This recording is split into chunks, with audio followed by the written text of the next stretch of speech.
Hello friends, அனைவருக்கும் வணக்கம். இன்றைக்கி நம்ம சூப்பரான குழந்தைங்களுக்கெல்லாம் ரொம்ப பிடிச்ச பாஸ்தா செய்ய போகிறோம். இதுக்கு தேவையான பொருளை ஃபஸ்ட்டு பார்த்துடலாம். இதுக்கு தேவையான பொருள் ஒரு மீடியம் சைஸ் வெங்காயம் பொடியாக நறுக்குனது, ஒரு சின்ன சைஸ் கேரட், அதாவது ஒரு 1/4 கப்பு இருக்கும்.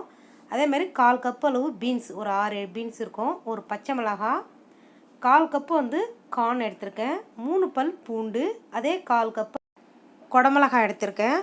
அடுத்ததாக பார்த்திங்கன்னா 1/2 கப்பு அளவு பாஸ்தாவை நல்லா சுடு தண்ணியில் போட்டு வேக வச்சு எடுத்து வச்சுருக்கேன். அந்த பேக்கேஜ்லேயே உங்களுக்கு பேக் சைடு கொடுத்துருப்பாங்க 5 நிமிஷமா இல்லை 6 நிமிஷமாக வேக வைக்கணும்னு.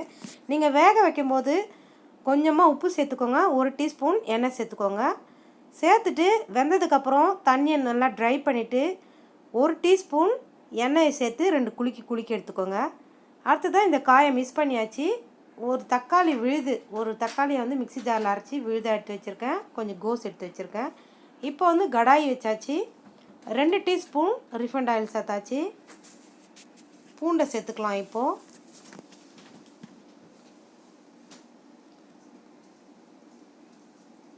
அடுத்ததாக வெங்காயத்தை சேர்த்துக்கலாம்.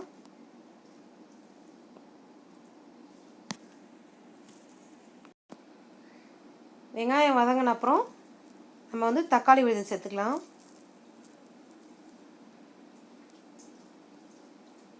தக்காளியும் நல்லா வதங்கிடுச்சு.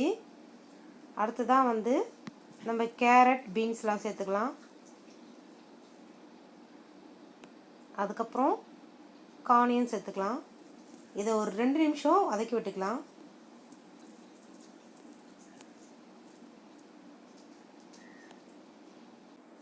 இது இப்போ நல்லா வதங்கிடுச்சு. அடுத்ததாக பார்த்திங்கன்னா கோஸும் குடமிளகாயும் சேர்த்துடலாம். இது ரெண்டும் சேர்த்ததுக்கப்புறம் ரொம்ப வதக்க தேவையில்லை. ஒரு நிமிஷம் இந்த மாதிரி வதக்கி விட்டால் போதும். காய் ஃபுல்லாக வெந்துடக்கூடாது. ஏற்கனவே நம்ம கேரட் பீன்ஸ் கார்ன் சேர்த்தோம் இல்லைங்களா, அரை வேக்காடாக வெந்துருக்கணும். அதான் ஒரு 2 நிமிஷம் வதக்கினா போதும். அடுத்ததாக பார்த்திங்கன்னா உப்பு சேர்த்துக்கலாம். நம்ம ஏற்கனவே பாஸ்தாவில் உப்பு சேர்த்துருக்கோம். நீங்கள் காய்க்கு ஏற்ற மாதிரி சேர்த்துக்கோங்க. அடுத்ததாக 1/2 டீஸ்பூன் தனி மிளகாய்த்தூள் சேர்த்துருக்கேன். நீங்கள் மிளகாய்த்தூள் வேண்டாம்னு நினச்சிங்கன்னா மிளகுத்தூளே நீங்கள் கொஞ்சம் ஜாஸ்தியாக சேர்த்துக்கோங்க. அதாவது 1 டீஸ்பூன் அளவு சேர்த்துக்கோங்க. இப்போ பாஸ்தா சேர்த்தாச்சு. நல்லா மிக்ஸ் பண்ணிக்கலாம். அடுத்ததாக நான் கொஞ்சமாக மிளகுத்தூள் சேர்த்துருக்கேன். ஏன்னா நான் மிளகாத்தூள் சேர்த்துருக்கேன். அதனால் மிளகுத்தூள் ஒரு சிட்டிக்கு அளவு தான் சேர்த்துருக்கேன். அவ்வளோதான் ஃப்ரெண்ட்ஸ், நம்ம பாஸ்தா சூப்பராக ரெடி ஆகிடுச்சு. இதை ஒரு நிமிஷம் மூடி வச்சிடலாம்.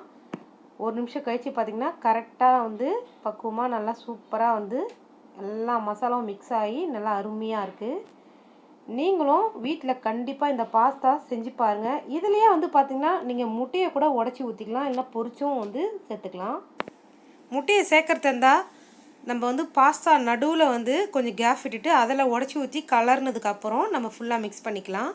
அவ்வளோதான் ஃப்ரெண்ட்ஸ், இந்த வீடியோ யூஸ்ஃபுல்லாக இருக்கும்னு நினைக்கிறேன்.